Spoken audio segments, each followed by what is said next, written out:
So I've coordinated a kind of sit down phone call with a good friend of mine, OD. We worked together on a recent YouTube Red show. You may have seen it, Roman at with Daydreams. And Ryan's such an amazing guy, and he has actually tested positive for COVID-19.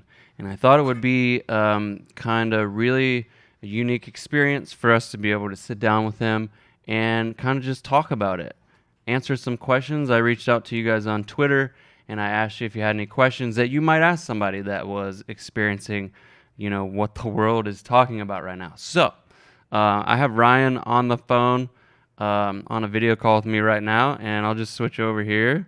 Ryan, what's up, What's man? up, What's up, Chase? How you doing, man? Good. How are you? Good, man. Feeling good and feeling healthy. And lucky I am where I'm at. That's right. That's surprising to hear from someone, right, who's got the infamous virus. So Yeah. let's start with where are you at regionally? I am in Marin County, which is the county just north of San Francisco in the Bay Area, as they call it, which is being pretty heavily hit right now. It's where kind of the Apple headquarters, Google, all those places are that do a lot of business with kind of that region of China are located. So I think the virus made its way here earlier than more people than they suspected. Hmm. Yeah. Okay.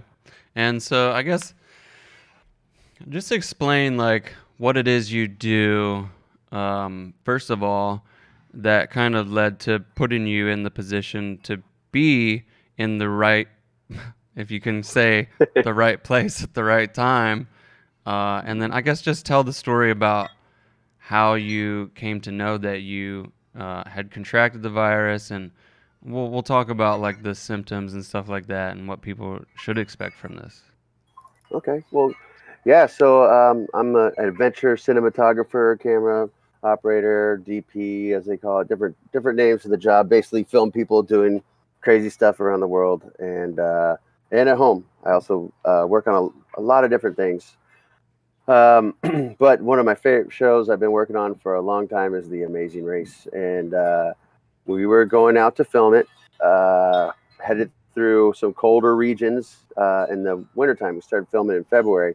We figured we'd have a pretty safe course, avoid Asia, go up through Northern Europe, do some snowy stuff, maybe go through South America. I don't know. They were still kind of planning out the course when we had filmed like 3 episodes when CBS, basically we were going to go to like somewhere up north, I can't really say, and then somewhere that was going to be close to northern Italy. And then Mm-hmm. the Italy breakout happened, and CBS decided to pull the plug, and they made an announcement. Otherwise, I would not really be able to talk about it. But Right. they they made an announcement that they're pulling the plug because it's too dangerous for the crews to be out there. So we were in Scotland, in Glasgow, and we had a few days off till they figured out how to get us home. Really enjoyed that place. It was pretty cool few days off because usually on the Amazing Race we're running, going, leaving, going somewhere else. So Glasgow was cool. Hmm.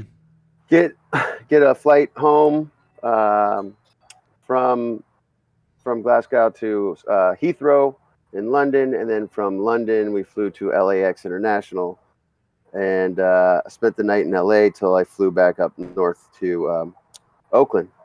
Uh, and Yeah, I mean, I was home for 10 days. The news was starting to break that it could be coming. Um, you know, we thought we had gotten home before it, or, I don't know. Just it's weird to think that was like back then, people weren't on social lockdown. This was probably March 1st when I got home. Hmm. And it was talk of, right? I don't think the world wasn't stopped around then, Yeah. right? No. It was, No. Everything was still full speed ahead at that time. Because my yeah, so birthday was full on speed. March 5th, and we went out and partied on March 5th. You know. Exactly. Yeah. So yeah, I came home, felt fine. My wife went away for a job real for the weekend. I hung out with the kids. I went and visited my parents. Um Left my kids up with them so I could go to a dinner with my friend whose birthday it was, and there was probably like 20 of us at this dinner. And uh, went out for drinks and all that stuff. And my friend's mom was there. She's kind of has like a special breathing. She has a little lung issue already. She was had this breathing thing she carries around with her. And Mm-hmm. just some immunocompromised people I was around, and then as well as like one person's a doctor, one's a nurse, one's a firefighter. You know, like just pretty much every medical professional, first responder people I could be around. Still feeling fine. Next day, I went to a quick job in Silicon Valley, which is down in like the Santa Clara region, which is the hardest hit. Right. And it was like a ghost town. That was the first sign of a place being emptied out. And all That's the Santa businesses, Clara. yeah, Santa Clara County. Yeah, it's basically like Palo Alto. Hmm. The tech companies were all emptied out, working from home. People were starting to work from home. Still, I didn't feel anything until about, I think it was on the 11th, or no, the 10th, the night of the 10th, or that day. I was hiking with my daughter in a backpack, taking my dog for a hike, and it was it's been a weird dry winter here in California, so there was a lot of pollen in the air. Things are starting to bloom, which might sound crazy coming from you know back east or up north and stuff like that. But yes, flowers are blooming, pollen everywhere. So I'm like, maybe I just have a sinus prayer, but I don't normally get.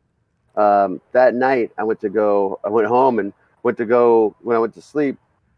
Started feeling really weird, like cold sweats, tingly feelings in my body, and like that feeling when you're about to get a fever. And I was sleeping in my bed, and my son, he's 5 years old. He came and jumped into bed next to me, and I remember being like, dude, I should not be next to him right now. That Oh, that instinct of like, there's something going on with me. I shouldn't be here. So I went and jumped in his back in his room in his bed, and I slept there. And I was like, oh my god, I have to be having a fever. At one time, I woke up and I went and got the little blue laser pen thermometer thing and yeah. read myself, and it said 96 degrees. And I was like, wait a minute, that's not a fever. That's not even close to a fever. That's like cold. So I tried it a few more times.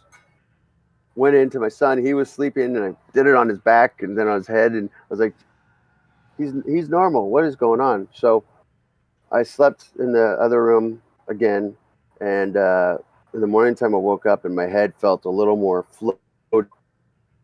felt like more and this pressure never went away for probably about 9 days, but it kind of was building. And I had to drive somewhere to do a drone job, fly over some piece of real estate that was about 2.5 hours away. So I had a long drive just to go there, film for 20 minutes, drive back.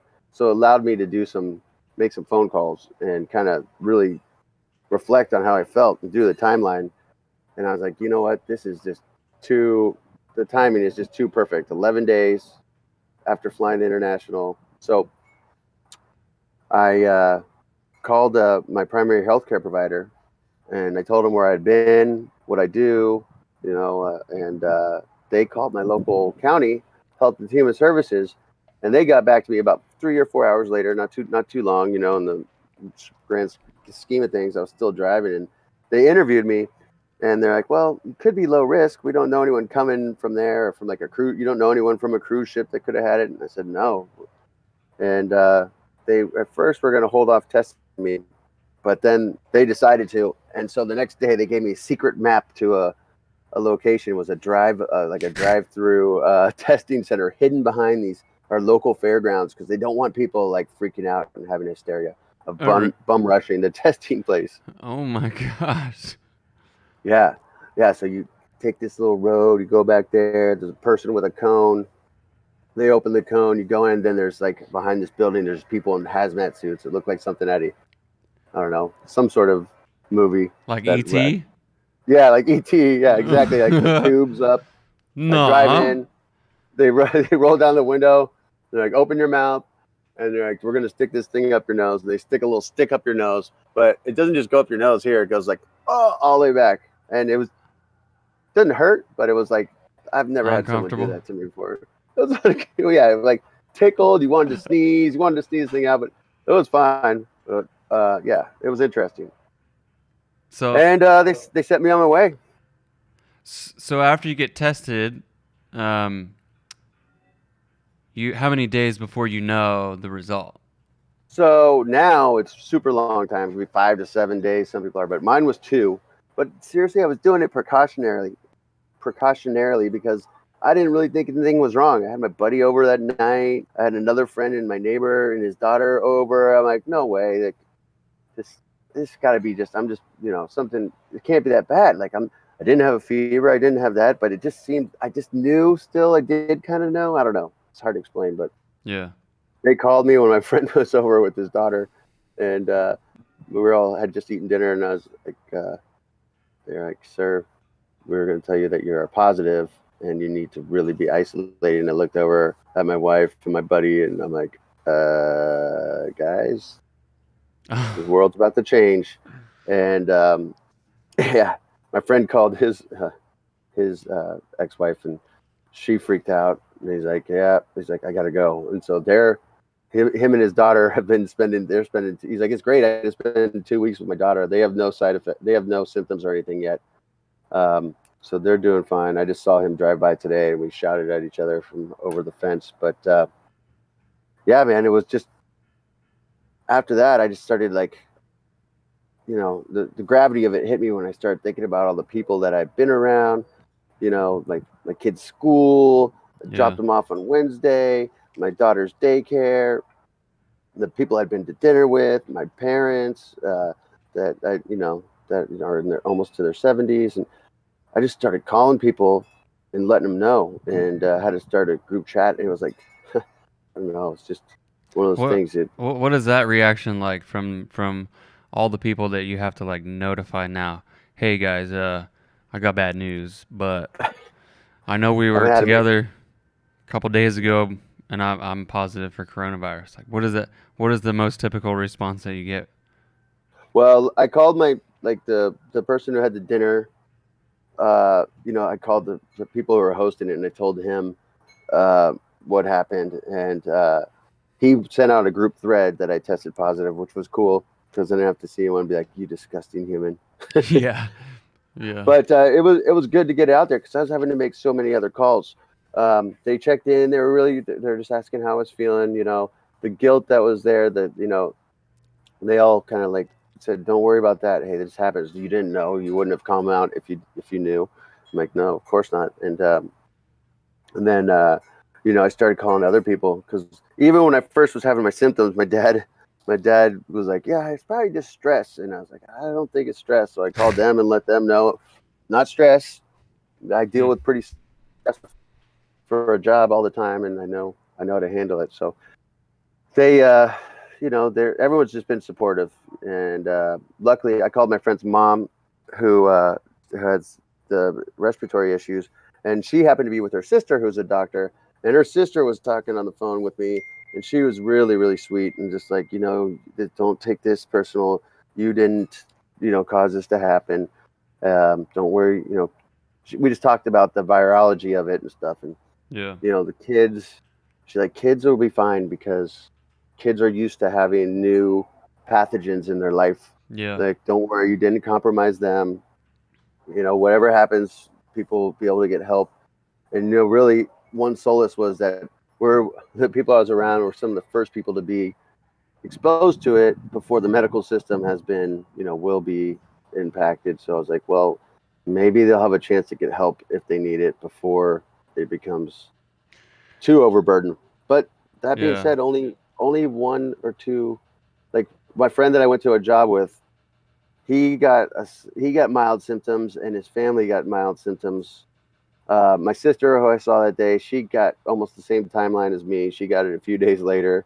Um, yeah, and she's So dealt with so it a little more. It's weird. so it's Yeah. almost like there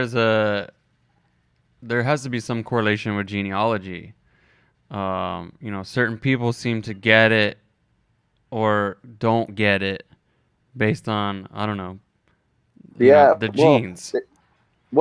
the weird thing is they're saying blood type has it. Not that everyone can get it. Every blood type can get it, but type A blood types have been getting hammered harder by it. Like Really? some stat was like almost 60% of the hospitalizations during the China breakout were type A blood types. Hmm. Not that I'm not a doctor, I'm not a scientist. I can't say that's true, but that's what they were saying. I don't know how much information has been shared from the Chinese government or medical, professionals to American ones, I'm not sure what that relationship's like, but that Yeah. is supposed to be one stat to look at for. Well, let's Um, speak on your household. You have a wife and two kids. yeah, and my wife and son just tested negative. They've been with me the whole time, and my daughter's test is still out there, and my son and wife had no symptoms whatsoever. My daughter has a little cough, chesty, sounds like the kids' version of it, which is no big deal. And her test has been delayed, and I think it's because they retest a positive test just to make sure, and I'm Mm, pretty sure she'll be positive. I see. But my wife was really sick in January, and but just for like 2 days, she felt like she got hit by a truck. She was really tired. Never developed a cough, but I'm wondering, and we're both wondering, if maybe she got a round of it then and built an immunity to it, which is what we all really need to be doing, is building an immunity to it. Yeah. So Yeah. So okay. So you've got it. You've tested positive, and it's been how many days? You're like 11. no, I can't see, remember. so my first symptom was on the 10th, right? So today's day 13 for me. I talked to the doctor today, and she's like 3 days without symptoms, which I have been probably almost 5 days without symptoms. She's like 3 days, you're not contagious. You could go back into public, and Nice. like, I mean, I don't really have to worry about anything anymore. I mean, yeah, there's Yeah. another strain out there. There's another strain, uh, but it's so similar to whatever one I have, that your body now will be like, oh, that's that one that looks like that. Let's Yep. whip up Yeah. this recipe, and we'll make a little tweak to it, and we'll whoop that thing's butt too. I Yeah. mean, I never developed a cough. I mean, so Well, many that's what I was people. gonna ask. Is so what was like the severity of the virus for you? Yeah, this is where I count my lucky stars. But uh, I had a headache. It stayed. My chills went away and were replaced by like a tingly funky skin sensation of like hot and cold, um, like going from the cold air to a hot tub, or like our hot water Sure. to cold water uh, feeling. And that lasted for like probably 7 days, and it would be weird. The wind would blow on me. I'm like, is that cold or is that hot? Huh. I couldn't tell. Yeah, and I never developed a cough. Chest tightness, I mean, maybe, but it could have been psychosomatic. Like, am I Right. am I breathing weird or not? But I started doing some hiking and stuff, and I was fine. I was breathing deep. Um, Luckily, it got warm here for a few days, and I was able to sit out in the sun. And my worst day was actually St. Patrick's Day, where I felt like it kind of came back on. It comes in waves, so kind of like you'll Hmm. feel better, you feel fine, then it comes on throughout the day. Your body's kind of fighting it. I'm sure it's like kind of little battles that are going on, you versus the virus. And St. Patty's Day, I was like, oh, I don't feel so good. And my buddy who got infected the same time as me is traveling. We both were in touch with each other. And I'm like, dude, how are you feeling? He's like, today's a rough day. But he had like the cough, he had the chest pain, he was coughing up some nasty stuff. I just sat down in the sun, had my shirt off, and was just like, felt the sun and the vitamin D just absorbing, and I just felt like I just visualized it just pummeling the virus inside my system. And like after like 20 minutes of that, I sat up and I was like, man, I kind of start to feel better. It's like Yeah.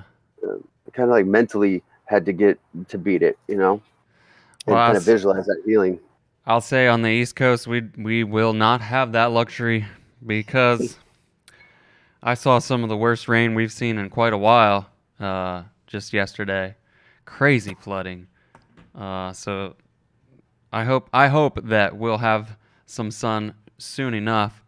But so let's talk about you. So you're on the downside of it, and clearly, I don't think it has affected you as bad as it seems. Hmm. What would be your advice for someone who thinks they may be symptomatic? Well, so that's the hardest thing. Doctors or doctors' offices and hospitals are turning people away for not having fevers. I got a test, and a lot of people can't get tests now because there aren't enough tests to go around, and this and that. and I would not meet the criteria to be tested. It was only because of my international travel. They were still trying to track down like personal people like being infected in the community. Yeah. So, like maybe we can stop this, but now they just call it community based. Right. Um, so I started a site on my Facebook page where people can talk about symptoms and what they feel, and I use my positive test result. Like, look, I had way less symptoms than you. I didn't have a fever, and I tested positive. Mm-hmm. So, people talk about the headache. People talk about scratchy throat. Chest tightness comes on right away, which is really strange. Like a lot of people get a tight chest. Mm-hmm. The breathing, the shallow breathing issue. Like I said, like a lot of my friends I work with are world travelers as well, and they have pretty robust immune systems from just being exposed to a lot. So a lot of the guys I know said, or people, guys and girls, had said it felt like kind of a dull hangover that wouldn't go away. So that's Right. the mild symptoms, right? The moderate are kind of the cough, the persistent cough, to a more pain develops into a little bit more of a painful cough. And the best results people have had with that are kind of sitting up on like, tilting yourself up in bed, because laying down flat seems to be the most uncomfortable time for breathing. So I'd call those the more moderate, right? So those are the people that we're kind of dealing with and trying to get the word out there that, hey, you're positive, stay home, don't go out. Like me, I could have Yeah. gone out and infected thousands, hundreds more people. I could have gone to a Sure. farmer's market and touched every kale out there, because we are in California and we do eat kale. Yeah. Yeah. And yeah, but this is even crazier. Is my friend just posted on her page was there's like these 18 friends traveling through Australia. Uh, one of them, just one of them, mild fever, and they decided to test all 18 of them for COVID-19, because somehow in Australia they have their shit together and they can do this. And they tested all 18 of them. One person had minor, maybe the most minor symptoms you could have, but 10 of them tested positive. Wow. So people are just walking around with it. Yeah. Like and they can't test. We just need tests, and that's the only way we're going to get through this. So in the meantime, you just got to treat any symptom like it's the virus. Yeah. Take note of yourself when you first start feeling it. Mm-hmm. Like I really think the day before I felt the head, I actually had some stomach issues, and I kind of wrote those off. And a lot of people are saying that's how it starts for them. Kind of like a flu. You kind of evacuate rapidly, Right. um, and then yeah, keep track of the days, so you can start counting and give yourself a timeline. Some people are done in 4 days. Some people are in You mean 9 or 10. over the virus in 4 days? Yeah, my friend said it took him 4 days and he was feeling better. But I was feeling better after day 5, but just day 7 came back around, and then after that, I've been feeling better since. But always keeping a watchful eye for like a resurgence. But I just know I feel like I am. It's gone now. So, Hmm. but some people are longer. Like I know a guy that's not in great shape. He's like 60 years old, in his 60s, and not in physically good shape, and he's been fighting like pneumonia, like pneumatic like symptoms. They keep giving him all this like antibiotics, and I'm like, dude, they haven't tested you yet? And he's like, no, because they said I haven't gotten like worse. And I'm like, dude, I know you have it. So he's been fighting it for 2 or 3 weeks. So if it does develop into your lungs, that's when it gets longer. Or not, people can beat the lung thing totally on their own. Yeah. But if it gets bad where you're in the hospital, then it can be 3 weeks or something like that. So So would you say that once you realize that you have it, mhm. would you say there were some things that you did that might contribute to you not experiencing as severe a case as other people are, as we're seeing in the media?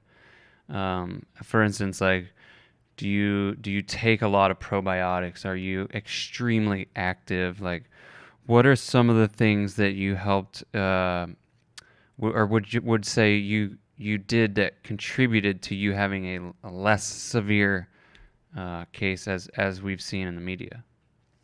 Yeah, I mean, my wife is a holistic nutritionist, and she always has given us the regimen of um, immune support, and she believes, especially this time of year, especially during these times. So she I mean, traveling kind of weakens you anyways. I'd flown across the whole Atlantic to California, so it might have got me when I was a little bit down and tired anyway. So, but when I got home, I drank. She makes elderberry syrup, Oh yeah. concentrate. Yeah, that's a really good antioxidant. Send I me started some. drink. Yeah, she whips I've up heard a. It's a about good. that actually.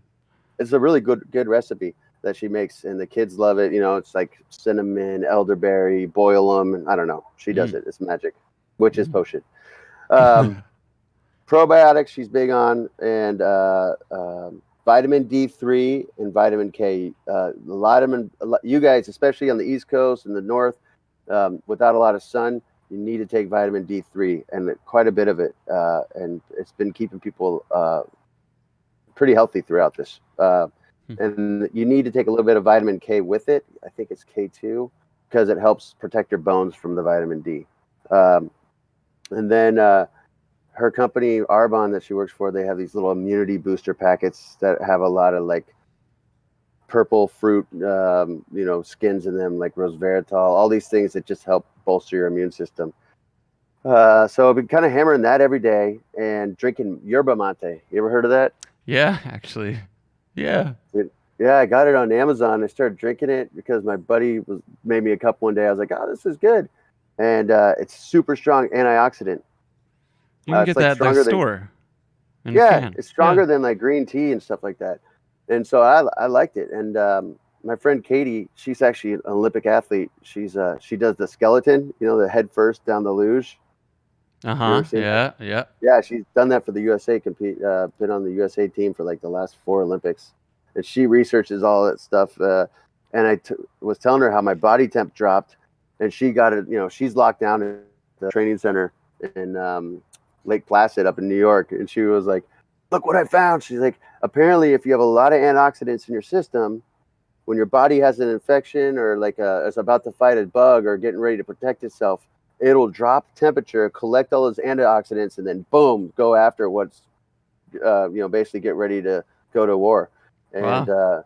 yeah, so it seems like a lot of people whose temperatures are dropping are having the more mild symptoms. So it's kind of Hmm. interesting. So it's nice. Everyone's got time out there to do research Oh right yeah. now. Oh yeah. Yeah. Yeah. Oh yeah. We've got nothing but time, and I'll tell you, I've been researching many, many different things with my free time. Yeah, Um, and so I think you've helped to explain and clear up a lot. And before we get to questions, because I do have some questions from my audience, you've developed a Facebook page for people, not only just the community to come and learn, but to for people who have actually tested positive to share their experience with this.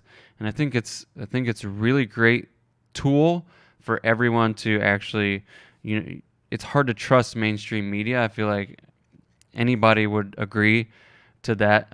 But what we can do is listen to the experiences of others. And I think that definitely will help a lot of people. So I want to say thank you for developing that Facebook page. And yeah, we can put that up in the on the screen right now so you guys can check that out. And I'll try to link to it in the description of this video. yeah. So if you have questions, Just you try can to go keep, check that out. yeah, just trying to keep people calm and like focused because panic and anxiety will just actually weaken your immune system For more, sure. right? And the news has just got the most graphic images to show, and Yeah. we want to kind of help people see that, like, hey, we can get through this together. People can talk about because there's no medicine that's working. That's the funny thing. So Yeah. that's not funny. That's what's so scary. But these remedies that people are sharing, homemade saline sprays for your nose. I mean, at one point, I even like had a hair dryer in my face, like I like was inhaling a hair dryer because there's a video going around saying it kills Hot air. coronavirus. Yeah, it Yeah. doesn't really kill it, but it did loosen my sinuses. And someone's like, they snoped it out, and they're like, this won't kill it. I'm like, but it did loosen my nose. My buddy's like, oh, loosen mine. I felt great. So, um, yeah, I got to go and grab some power here. But yeah, it works. So we're all passing on our stuff. Some of it's old, tried, true, and tested, and it works. That's So cool. yeah, Okay, so Let's move on to a couple questions. I want to try and get some of the ones that I don't think we've covered, or maybe you could answer better. Um, let's see here. Let's see.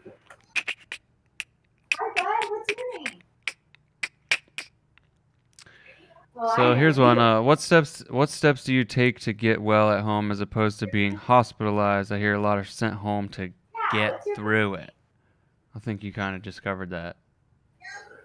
Yeah, I mean, on our, when you have a question, like on our Facebook group, we've been kind of sharing little tricks and stuff like that. But a lot of hot fluids. People are doing hot water, lemon water, not hot, but drinkable hot lemon water with mint or ginger. I've been drinking a lot of yerba mate tea and mixing in regular water. You need regular water as well. You can't just live off tea. But some people have taken Tylenol, but that doesn't really help. Vitamins are huge. Probiotics are huge, and getting love from my kids, having Yeah. kind of checking out, like getting off media and just sharing on a Facebook group where you get like real time information. Okay. Yeah. Kid Cuddy, Cut94 says, "What would you compare this virus to, if you had to compare Uh, it?" yeah. If I had to compare it, I meant, geez, did you know what? I had the swine flu back in the day, Really? and yeah, I had the H1N1, and that was so much worse for me. My experience was it was hit me in the lungs. It was like SARS, right? It was a type of SARS.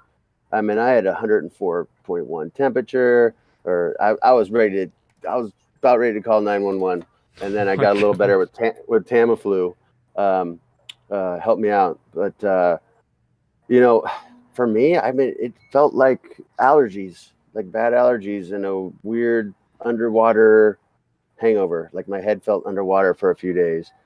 It wasn't Hmm. that bad, but I've never felt the skin sensation it had. And a lot of people on our page have said like, oh, their legs have gone tingly, not numb, Yeah. not like you can't move them, but tingly. My sister, who has about the same, who kind of probably contracted it from me, said she was feeling better at night. She had a weird, like her legs started just shaking, and she's like, "What the heck?" Um, Hmm. but she got over it. So it does have some unique properties to it that don't make it feel like anything you've had, but those are different for everyone. And the thing that is so unique about this virus is, and you'll see, is like almost everybody has their own experience with it because it's Sure. a novel virus, which means it came from an animal. uh, it's never been seen in the human body before, so everyone's body is kind of like surprised by it. And symptoms are just your body's reaction to the virus. The Yeah. virus isn't making all that stuff happen. It's part of your body's reaction. So it's like everybody's got their own little personal story. So maybe it's that's the most different thing, is like it's it's all up in the air of what you're going to experience. Right. Here's a great question. Scott at Scotty 020189. Can you confirm that having coronavirus does not give you the diarrhea, and that 20,000 toilet rolls per person are not required?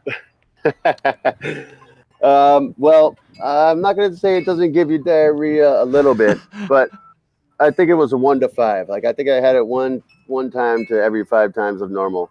Um, but you kind of lose your appetite a little bit, so you're not eating that much food, and it's not at all like stomach crampy for me. And you do not need all that toilet paper. I can't wait to see what they find out. Like, there's got to be some huge psychological studies of like, why do people grab toilet paper? Like, what are you gonna be like stuck? Like, they take it to their bomb shelter without food? I I Like, just what are went they? to the store, and even still there's no toilet paper on the shelves. Maybe all those people have like a lifetime supply of Chipotle in their bomb shelters that we don't know about. I don't know. So this is an interesting question. You touched on it briefly, but at Democracy Doomed says, "What happens when you get infected but your household hasn't?" So did you self quarantine after you found out, or what was it like at home after you realized I do have this? What did you do living in that situation with your family? Yeah, so that's a really good question because I kind of have my opinion on this, and then there might be a different, medical opinion. But I was with my family the whole time since the moment I contracted it, or since I was home. We were on top of each other.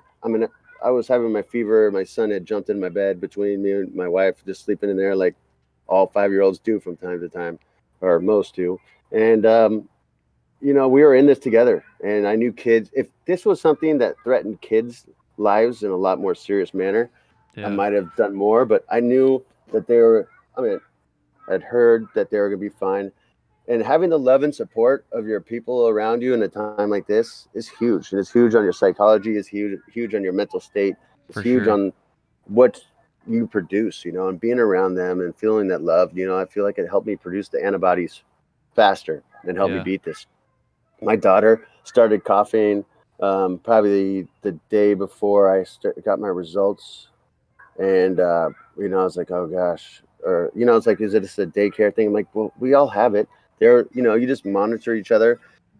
The thing is, we can't be that scared of it because eventually we're all going to get it to some degree, and we're going to fight it. We just are trying not to overrun the medical system right now that's yeah, underprepared for it. Like, I kind of want to get the message out there. It's like not something to be terrified of. It's just the timing that we're supposed to be terrified of.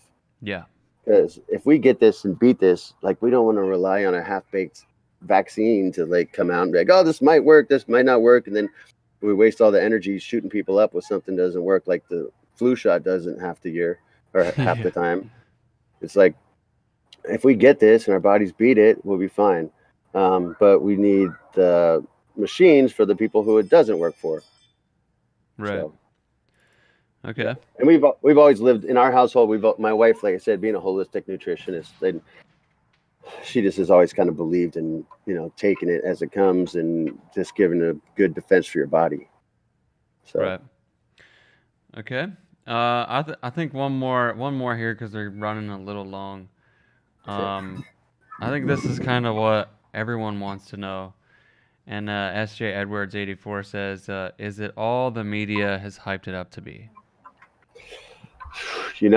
For me, it wasn't, but my page is getting bigger and bigger. I have like 1,000 people on there, and in the morning time when I wake up, people will, on the West Coast that are waking up at the same time, they're reaching out to me like, oh my gosh, I can't breathe this morning, or I'm having a hard time breathing. I can see it escalating in some people, and yes and no.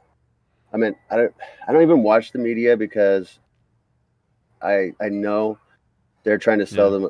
send the most important things, but it is so serious. People are going to have a hard time with this, and my friends that are nurses, who I get my real time information from, are already so overworked, and they Yeah. know it's going to get worse. So it is a huge problem, especially about spreading it. It might not be a big problem for you or for me, like it wasn't, but it could be a big problem for 50 people that I would have run into at the farmer's market the other day. For You know, sure. uh, it's going to be a huge problem. And for everyone out there, I said, hey, we can get through this, but we got to watch out for each other. Especially, it's like not just old people that are getting it. My friend Yeah. who's a nurse they're saying in our area, 40% of the people that are hospitalized are 20 to 55 years old. So Yeah. that whole people over 80 thing is not true. Um, So it, that's it, yeah, I suppose that's probably the best point to make when it comes to reinforcing why it's so important for social distancing right now and why it's so important that all these different states are starting to enact the shelter in place order. And it's not that if I get it, obviously you've got it, um, we will die from it. It's the people who won't be okay if they get it. And it's the medical system that is already being overrun by it because of the sheer amount of infections or the cases that come through the door. I think that's the most important takeaway And I personally have seen people, you've seen the clips of people at the beach uh, in Florida going about spring break as if it's just another year. Um, it's not the most responsible thing to be doing, and I think you're a perfect case scenario in that everyone is capable of overcoming this, or most of us are capable of overcoming this, but it's for the ones who aren't that we owe it to pay attention closely to the guidance of the health professionals. Social distance is important. There's a Yeah. very relevant hashtag, stay the F home. And I think if we all just pay attention to that, listen to our bodies, and heed the advice of not only the doctors and health professionals, but I think people like you and your page, from the perspective of somebody who's actually been through it, will help you get through it. And like you said, we're all in this together. It's important for us to all stick together. Yeah, man. I like to say stay strong and stay positive because there's other besides the sickness. Everyone's worried about financial stuff too. Take this time to spend the time with your kids or do something around your house. I don't know. Everyone's going to have shiny garages and perfect gardens by the end of this thing. Yeah. Yeah, we've definitely So, taken some time to focus on early spring cleaning. It really has been refreshing to spend time with, the kids. Everyone being home together is super unique. So if you yeah. can find the positive, and I love that you said that. I have shirts called Think Positive. I started a brand called Think Positive, and never before has that been more relevant than right now. So, dude, I just want to say thank you so much for opening up about your experience and and the help that you're actually providing. Whether you realize it or not, you're providing a lot of help to people um, in your Facebook page, which again we'll link down below in the description. And yeah, man, just keep it up, stay healthy, or get healthier. I know it's crazy. I'm like, now I don't know. I can go out and help wherever people need help. Maybe I'll start delivering groceries to people. Who There knows? you go. But yeah. Well, Chase, man, it's been awesome talking to you, and thanks for having me on your show. And dude, we got to hang out again soon, man. Not once the world goes back to being normal. I know. Let's get together on another project, bro. I had the best time working with you. I did too, man. All right. All right, man. I'll talk to you soon. All right. Peace out, everyone. There you have it. Like I said, I will leave links down in the description, both for the coronavirus.gov website with official health information or information in general about the situation that is happening. And once again, also, I'll leave links down in the description for you guys to interact and join Ryan's Facebook page, where he has the group where everyone is kind of collectively gathering some of their experiences with this. And I believe most of those people in there are those who have tested positive for COVID-19. I think that's where I'm going to leave you on this one. I'll be back at it with some more videos in the future. Appreciate you guys so much. Make sure you leave a like on this video. Subscribe if you aren't, with notifications on. And I will see you on the next one.